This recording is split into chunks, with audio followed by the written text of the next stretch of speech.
Alright. Bakit laging alright ang umpisa ko? Yeah, hello guys. Sorry na late tayo ng upload but well, better late than never. Still late I guess. So ito yung yung discipline 2, again, yung 4 disciplines of execution.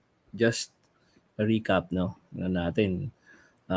Yung first kasi is the wildly important goal. So hindi lang siya goal, kundi important goal. Hindi lang siya important goal, it's wildly important. No? So, ganyan ang ibig sabihin yan. So, having said that, kailangan yung goal na yon, of course, smart dapat.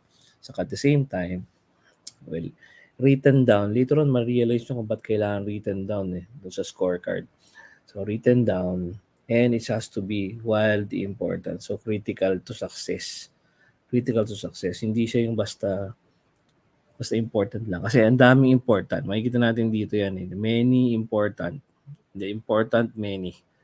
Dati nga ang tawag dyan, the meaningless many. Pero hindi naman tama yan. No? The important many.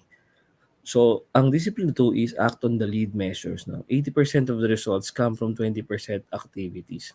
So, dito, yung 80-20 rule is otherwise called the Pareto principle. If you don't know Pareto principle, 80-20 yun, defined by Mr. Pareto, himself. Kaya nga siya naging Pareto rule. No? I think he's a mathematician from Italy, I guess. No? Hindi ko sina-search. Naalala ko lang to dati pa. No? So, who remarked before, siya nagsabi before na parang 20% of the people from Italy owns 80% of Italy.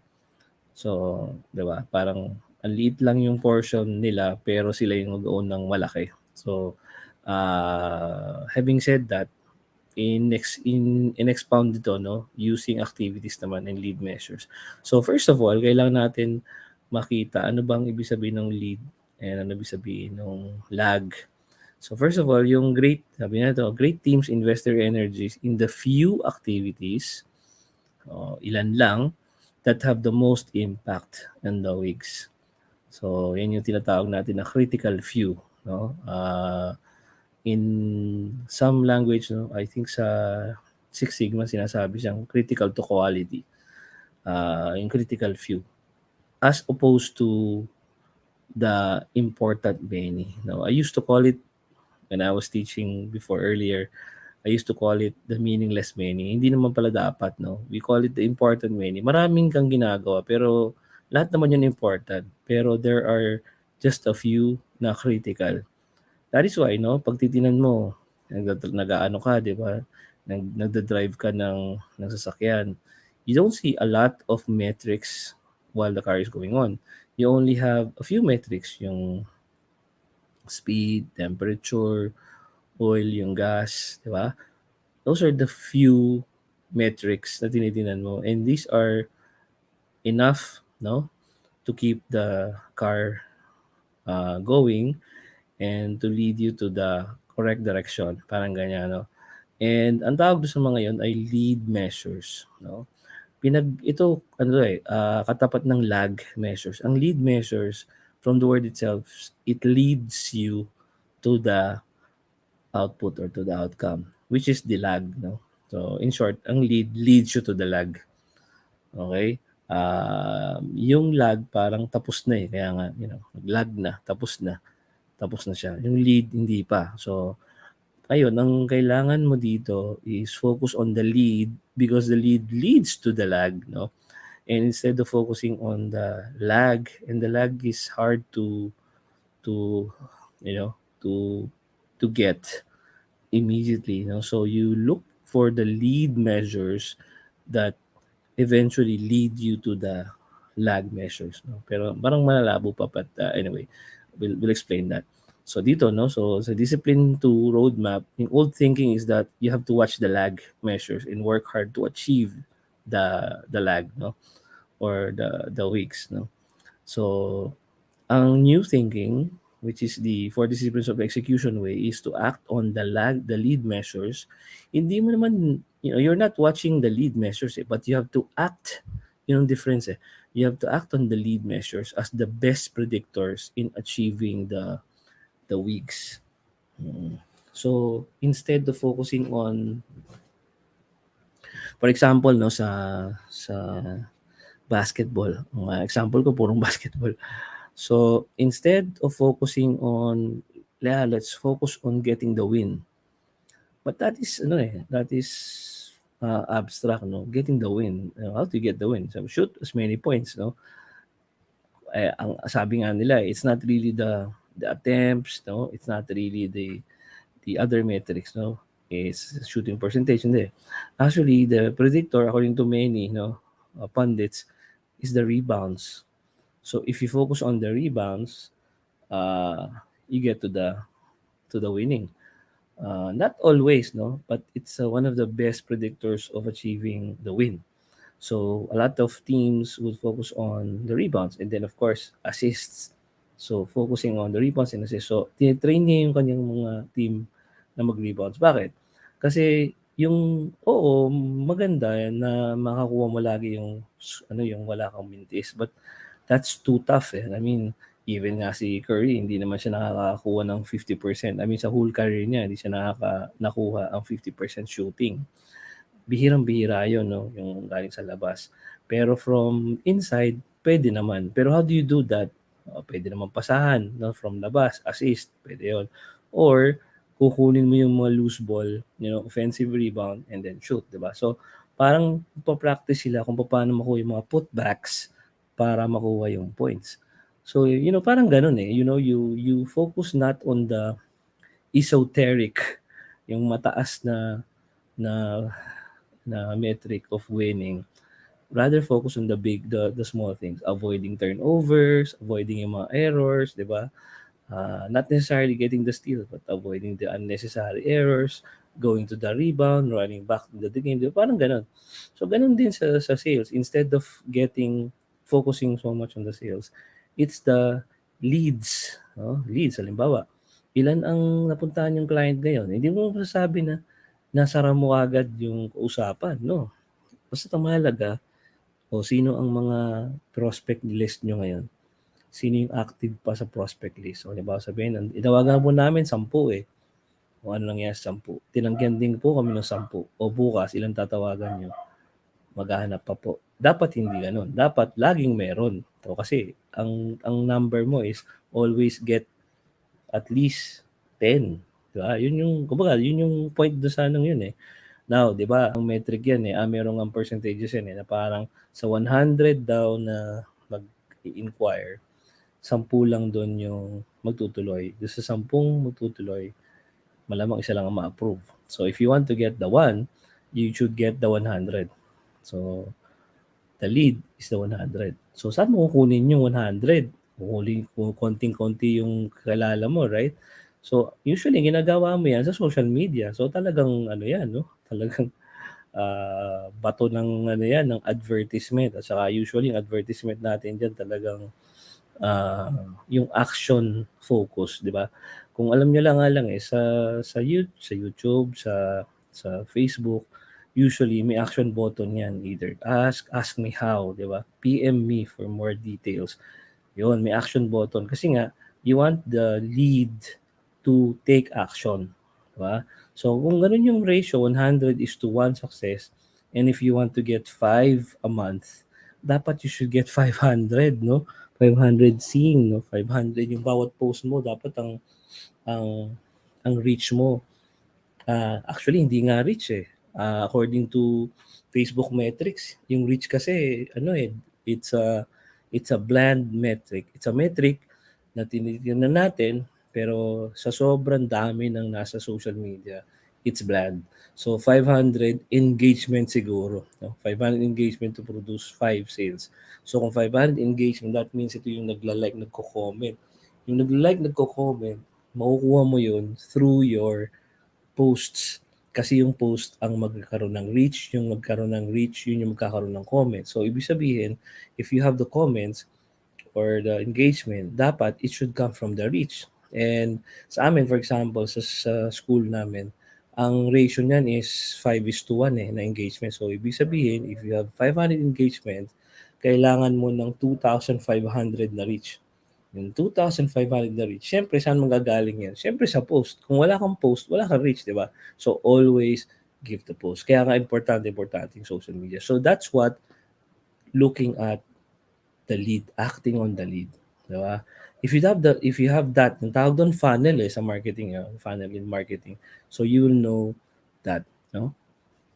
So dito papasok yung 80%, no, in any endeavor. Hindi naman talaga any yan, no? Ibig sabihin, in a lot of endeavors, 80% of the results are due to 20% of the activities. Kahit magsulat kayo sa maghapon ng lahat ng ginagawa ninyo. Mula umaga, gumising kayo, nag-toothbrush, ganyan, whatever. So papansinin mo, lahat ng mga actions na yon, lahat ng activities na yon, lahat naman yun importante. There are many and they're important.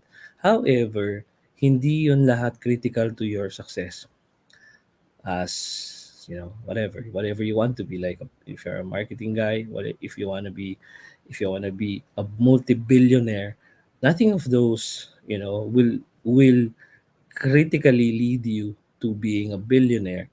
Pero what makes you a billionaire, for example? So, yan, mamaya makikita yung kung paano magkakaroon ng, mag-identify ng mga lead activities.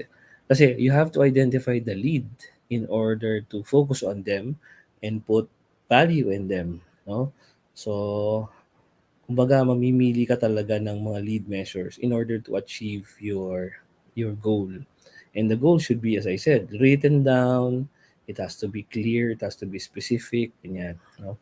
Anyway, mamaya natin pag-usapan ng ibang yan. No? So, build the lead measures that are predictive and influenceable. Tandaan nyo, dalawa yun. Influenceable at saka predictive. Predictive, ibig sabihin, nagpe-predict siya ng kanyang lead. No? Halimbawa sa school, ang tina-target ay siyempre enrollment, no? But in order to get to the enrollment, you should have people taking the exams. In my former school, ang idea niyan is 50% eh. So parang if you want to have 2,000 new enrollees, dapat you should have 4,000 applicants ng exam. Ngayon, sasabihin ng guidance, yung nag-exam sa amin, ang hirap naman yan, pero 4,000, ilan lang yung test paper natin dito, di ba? Ibig sabihin, yung way natin magpa-exam ay makaluma pa. Hindi natin ma-achieve yung goal natin kung ang ating exam will remain to be manual. So, kailangan mag-shift tayo sa, di ba, online or, web-based. So, paano yun? Di ba? Kaya nga, di ba, makikita mo dun, no? The lead is important.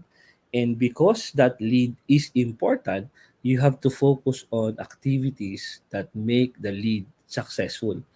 So, ganun yung idea nun eh. Kasi yung pala importante eh, bakit hindi tayo nag-shift doon, di ba? So, you have to focus on the lead measures that will eventually lead you to the victory, to the success factor. So, parang ganun. So, discipline number 2 is deliverable. So, by the end of the discipline 2, you will have defined lead measures that will be most predictive indicators of whether or not you will achieve the week. Kaya nga, kung makikita nyo yung discipline 1, focus on the wildly important, and then discipline 2 is act on the lead. So, these are measures. Diba? These are measures. So, you have to act on the lead in order to get to getting the wildly important. So, ito yung example ng activity analyzer. Although yan, mayroong mga barriers pa, process pockets of excellence, hindi naman to talaga kailangan ganyan. But I think ito talaga yung diniscuss sa Covey, no? Sa Covey Foundation. But 80-20 analyzer would just analyze kung nagli-lead ba talaga yung iyong activity towards the achievement of the goal. So, merong mga barriers ba yan, no? Losing distinct competitive advantage, packets of excellence, more scholarship discounts, lavish marketing materials, brilliant creative, one-stop enrollment. Ito yung mga bagay na gagawin mo para talagang makarating ka dun sa enrollment. However, again, hindi mo pa nakikita dyan kung may connection ba to doon sa activity analyzer, doon sa goal mo, di ba? So may mali pa din diyan kasi sama-sama pa lahat diyan eh. Parang anong kinalaman nitong mga 1, 2, 3, 4 na yan? 'Di ba yung lavish marketing materials, what does it mean, 'di ba, to reach the goal? 'di ba? You don't even know. Like, ano ba, magpalalathala ka ba sa dyaryo? O activity yun, right? Gumastos ka din. If you will look at your marketing metrics, sasabihin mo, okay, advertisement in the newspaper. Okay naman, mataas din ang gumagastos. Sabihin mo pa sa boss, Sir, gumagastos naman po tayo sa marketing Pero ang tanong, yung activity mo bang yon leads to the desired result? 'Di ba? So, kaya nga ang tawag, activity analyzer. You have to analyze your activity and whether it leads you to the goal. Ayan. So, ang idea natin dito, the lead measures are measures that you act on to achieve the goal. Sinabi na natin yan, paulit natin sinasabi yan. So, ang measures must be predictive and influenceable. Predictive kasi yun nga, nagpe-predict. Pero influenceable, ikaw mismo, may influence ka dun. No? Diba? Alam mo, katulad ng reach kanina sa Facebook, may influence, makakakaya mo ma-influence yung reach.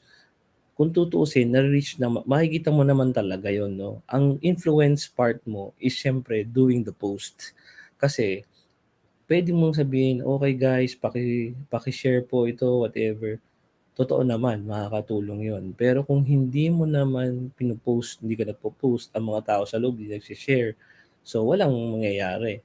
So kayo mismo ay gagawa ng paraan para ma-achieve mo yon. 'Di ba? So influenceable yon from the part of the posting, from the part of the sharing, kasi eventually yun ang decide nun 'di ba? So yon. Tapos, meron ka bang ma-influence mo ba sila mag-share? Malamang hindi. 'Di ba? Kung magugustuhan nila, saka lang sila nag-share. And usually, titingnan mo yan kung nagiging successful ka by looking at your past activities and how you were able to do it. So, syempre, make your postings,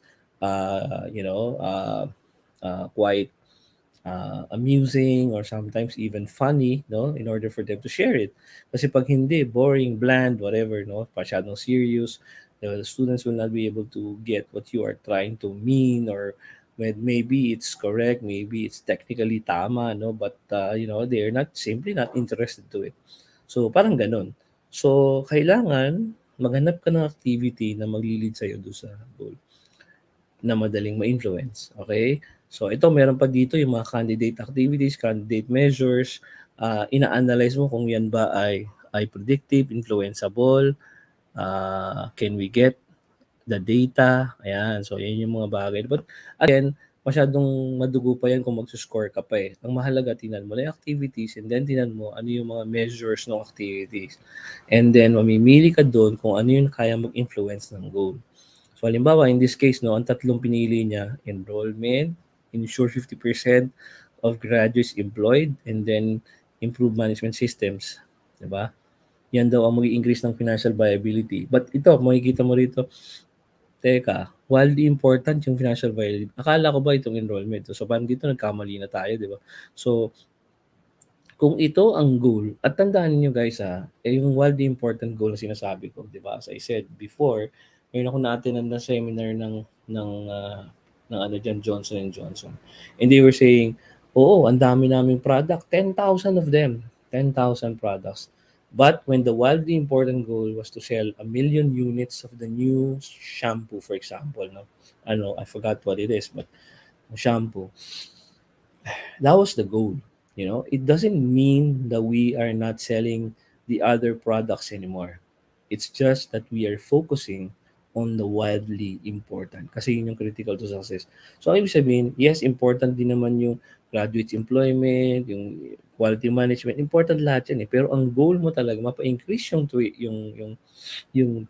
enrollment because everything follows from there. Makaka-hire ka ng additional na tao, makakapag advertisement ka ng better, makakapagpa-repair ka ng mga facilities, makakuha ka ng mas dekalidad, for example, ng mga tao, right? So all those things follow from the fact na follow from your success rating in your enrollment. So ang importante, what leads to that, no? So dito, sabi dito, increase conversion rate from 50 to 60. Tama ba yung metric na yun? 60 to 50 to 60. How do you do it? How do you do that? How do you influence the translation rate? Yung 50-60 na conversion rate, ito yung from those who are enrolling or trying to enroll or those who are trying to do the exams papunta doon sa nag-enroll, no? And does that lead to increase in enrollment? Well, totoo naman, no? Kasi pag nag-focus ka doon, imbis na aalis pa yung tao sa inyo, aalis pa mag-enroll pa sa iba, nasa iyo na. So how do you do that? Can you really influence that? So ang idea namin noon before is that instead of, making the enrollment a little difficult, right? You have to simplify it. When the student is already there, the parents, lalo na pag may kasama magulang, dapat nga one-stop enrollment lang eh. So that pag nagtatanong ka pa lang, nag-enroll na. No, I remember my days in a master's in Lasal. No? I came from UST. And UST is a great school. Alam ko yan, dahil doon ako nag-aaral ng undergrad. However, nung masters na, ewan ko ba bakit every time pupunta ako sa UST, yung grad school, ang tao lang, puro mga bata, no? I mean, I have no offense against these things. But sometimes, pag nagtatrabaho ka na, syempre you need to ask questions from the dean. I don't know, maybe nagkataon lang talaga na wala yung dean nung time na yon. Siyempre, will na will, gustong-gusto mo na talagang makatapos ng masters, di ba, magsimula. So, when I passed by Lasal, I tried to ask lang, no? But when I came inside, I can see the difference, no? Talagang business-oriented si Lasal. Talagang, pisa pa lang, pinaupo ka, sir, kapit muna tayo, ganito, ganyan. Tapos ganyan, so, andito po si Miss Tina, siya po yung ating secretary, ganito, ganyan. Walang isang oras eh. Alam mo yun, nag-decide akong mag-enroll doon. Samantalang I didn't know anybody from that school. So, ganun yung point. And I'm go sa school namin before, ganun ang ginagawa ng marketing. So, talagang may mga ibang papunta pa sana ng Manila, San Beda sa Manila, Letran. Pero nung dumating sa office, kinausap ng maayos, ando dun yung vice president namin na siyang head ng marketing. Tapos one-stop enrollment, may kit pa, may bigay na kagad yung kit. Tapos meron pang pamatay dun yung yung parang what's this?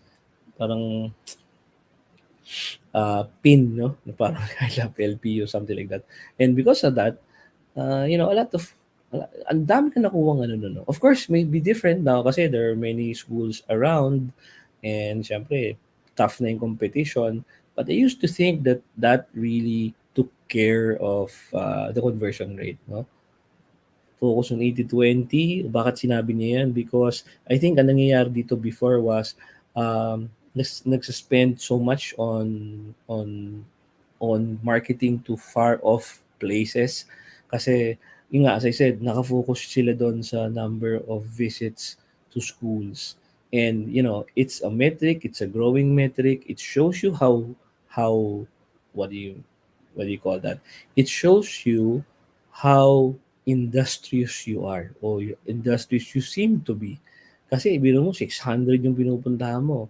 At ang tanong, ilan nakukuha mo sa 600? Kasi ang tanong niya usually, syempre, lalo kung marketing ka, medyo defensive ka niya, sasabihin mo, may nakukuha. Which totoo naman, may nakukuha ka. Pero pag i-analyze mo yung percentages and also the gastos by simply going there, ano ba, pupunta ka ng Mindoro, punta ka ng, like Cebu, for example. Of course, di naman namin ginagawa. Pag pumunta ka ng Cebu, ang laki ng gastos, ang makukuha mo siguro, 2, 3. If you just concentrate on the small circle, yung primary market, which is particularly, noong time na yun, parang 20-kilometer radius. So, 20-kilometer radius, in-analyze namin yan, lumabas na 95% of our students are coming from the 20 to 25-kilometer radius.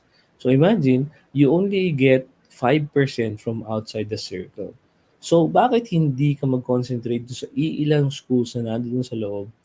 Kasi nasa iyo na yan eh. In fact, yung mga estudyante yan, nasa iyo na eh. So if you have good relationship with them, then, they will endorse you and the students who are coming from there will go to your school. So that's what we did, no? So focusing on yung 80-20, no? Yung 20% that has the 80%. Dito, in our case, the 20%, actually the top 25 schools has the 90% of all our students. So, ibig sabihin, if you just pump it up a bit, no? Parang ginawa dati yan ng Letran eh. Sabi ng Letran, one for Letran. Which is a good, I think, a good marketing, branding, you know what I mean? Kasi lalo na, these people started it all in Calamba. I mean, nobody was there and they were already there. So, parang it's a call to, you know, uh, tradition, you know, we are here. We were here before all these guys are, and therefore you have to rally behind that. Something like that, diba? So, parang you influence the metric that leads to the lag, parang ganun. Ano, so yan, no? So kasi ang disciplinary compelling scorecard na yun. But just let me just focus on the 80-20 again, no? Kung titignan mo kasi yung maghapon natin, no? We have a lot of activities going on, but then if you will notice, only a few of them really leads to what makes us successful. No, just a fitting kwento no, before we call it a day. There was a survey that done before, research, no, done before in high school, parang graduating high school during the 1950s pa, 1953, no? And Harvard School created a research on that, no? Of the graduating high schools in 1953, high school students. So they found out in the research, no? It's a longitudinal research. Ibig sabihin, mahaba yan, no? 1953 nagsimula. Of course, iba pa yung mga researcher doon. And what they found out is that only 3% have clear, specific, measurable, aggressive, realistic, time-bound goals. So, kailangan smart, di ba? Only 3%. So, let's say, for example, there are 1,000 of them or, 5,000 of them. Only 3%, 3% means 150, have clear, distinct, specific, measurable goals. Meron maglalagay, I want I wish I could be rich someday. I wish lang. Tapos rich, how rich? What is the meaning of rich? 'Di ba? Like parang sana dumami ang pera ko, 'di ba? Meron ganun eh. Eh naglakad ka, nakakita ka ng 20 pesos sa daan. So, 'di ba dumami na yung pera mo? There goes already your wish, there goes already your goal. Tapos na kaagad. Eh hindi kasi clear eh. What does being rich mean to you? Oh, is that, does that mean you will have $1 million in your passbook or in your account? Does that mean you will have 10 million pesos worth of Bitcoin? Diba? So you have to be clear. And yung point pa about I want to be rich someday, someday is not in the calendar. We have Sunday, Monday, Tuesday, Wednesday, Thursday, Friday, Saturday, but someday it's not in the calendar. You have to be clear and specific. By 2027, all my debts would have been paid. Something like that. O, di ba clear? Zero debt by 2025. Something like that, di ba? So, parang sabi nyo sa study, only 3% have clear goals. And what they did was to follow these people after 40 years. So 1953 1993 tiningnan nila yung mga yung mga estudyante yun, no. And syempre some of them are dead already, some of them can't be found already. But what they found out is that of the 3% who have clear smart goals, 85% of them became wealthy or wealthy or even millionaires. So wealthy talagang they did well in life, yung tipong maganda yung bahay, ganyan.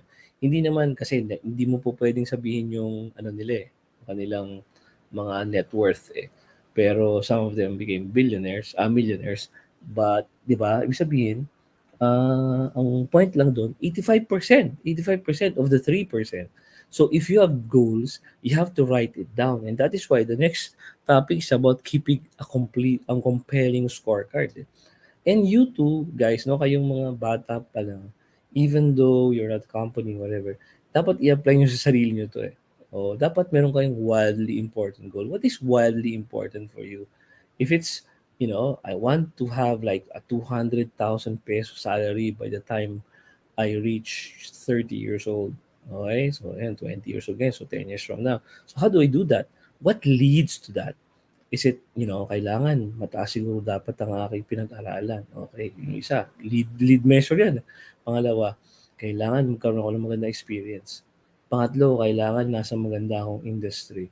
So kung yung tatlong yun, yung magiging lead measures mo, magkaroon ng mataas na pinag-aralan, abay, dapat pala mag-masters ako at saka mag-PhD or mag-masters man lang bago ako mag-30. 20 years old na ako. So how do you plan it out? 'Di ba? You are now acting on the lead because you know that if you are well off, you have a good background in academics, whatever, then you'll be able to make it, better. Secondly, you should have good experience. So good experience pa paano, 'di ba? By the way, do sa pinag-aralan, pwedeng hindi naman kailangan MBA, or masters or doctorate. Pwede ring ang sabihin mo ay dapat maka-attend ako ng maraming seminars, no? Magkaroon ako ng mga TESDA NCs, no, for skills para mapunta sa ibang bansa. Yan ang isang way. Okay? So, pag-aaralan mo yan, saka talagang ipaplano mo yun kasi nga you're acting on the go, on the lead, no? Second is yun nga, you should be in the right industry, sabi mo. Okay. Oo, tama naman kasi kung masa mali ang industry, di ba? Tas kahit anong padyak ko diyan, ibig sabihin mabagal talaga yung industry, right? So, yari, kailangan mamili ka ng tamang industry at saka talagang magstay ka doon para magkaroon ka ng roots. Sige, di hanapan mo yan, magre-research ka paano ka makapasok doon, anong kailangan nila, kailangan ba yan, may laptop pa nag-apply ka, magtatrabaho ka, marunong ka ba dapat sa Excel, something like that, di ba? And then lastly, kailangan daw, sabi natin, magkaroon ka ng magandang experience. O paano ka magkakaroon ng magandang experience kung 3 months pa lang resign ka ng resign, right? So pipiliin mo talaga yung pupuntahan mo, and then bago ka mag-decide on getting, the job that was published, you have to be really sure that you like the job and you have at least you could stay there for at least dapat nga 5 years, 3 years man lang, no? But if you cannot stay for a few weeks or a few months, then, why would they hire you in the first place, di ba? So they won't find you inspiring, nor intelligent. So ang iisipin nila, ay, ano lang to, user lang to. He or she is just here just to get experience, and then he or she will leave. Kaya talagang dapat makita talaga nila sa inyo yun, mapakita sa inyo yun. So, as it is in the companies, it is also applicable in your real life. So that's it, guys. Thank you for watching, and I hope you be successful in life. Focus on the lead, and look for your wildly important goals. Bye.